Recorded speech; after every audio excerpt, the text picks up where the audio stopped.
দেখো আম্মু আমার জায়গা, দেখো দেখো। নিজের নামে ৫% জমি কিনেছেন মিথিলা রহমান। হ্যাঁ ভিউয়ার্স, রাকিব হোসেন ও নুসরাত জাহান অন্তরা নিজেদের নামে জমি কিনতে না পারলেও মিথিলা রহমান নিজের নামে জমি কিনে রাকিব অন্তরাকে দেখিয়ে দিয়েছে।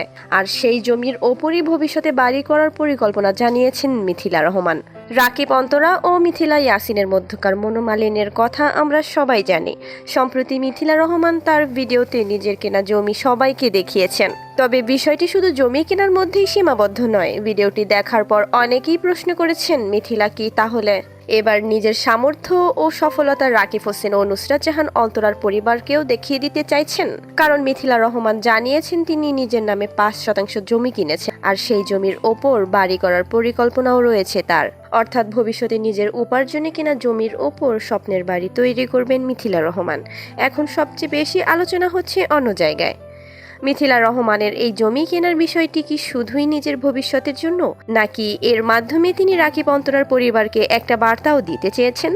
যদিও মিথিলা সরাসরি বলেননি যে তিনি কাউকে উদ্দেশ্য করে এই জমি কিনেছেন, কিন্তু তার আগের বিভিন্ন বিষয় এবং পারিবারিক দ্বন্দ্বের আলোচনা মাথায় রেখে অনেকেই নিজের মতো করে বিষয়টিকে ব্যাখ্যা করেছেন। আর মিথিলার বক্তব্য যদি সত্যিই হয় নিজের নামে জমি কিনে সেখানে বাড়ি করবেন এবং সেই বাড়ি সবাইকে দেখিয়ে দেবেন, তাহলে নিঃসন্দেহে এটি তার জন্য বড় একটি অর্জন। তবে প্রশ্ন একটাই, এই বাড়ি তৈরি হওয়ার পর মিথিলা রহমান কি সত্যিই রাকিব হোসেন ও নুসরাত জাহান অন্তরার পরিবারকে দেখিয়ে দিতে চান যে তিনিও নিজের জায়গা তৈরি করে নিতে পারেন, নাকি পুরো বিষয়টি শুধু নিজের ভবিষ্যতের জন্য করা একটি বিনিয়োগ? ভিউয়ার্স, আপনাদের কি মনে হয় মিথিলার এই জমি কেনার আসল উদ্দেশ্য কি? কমেন্টে জানিয়ে দিন।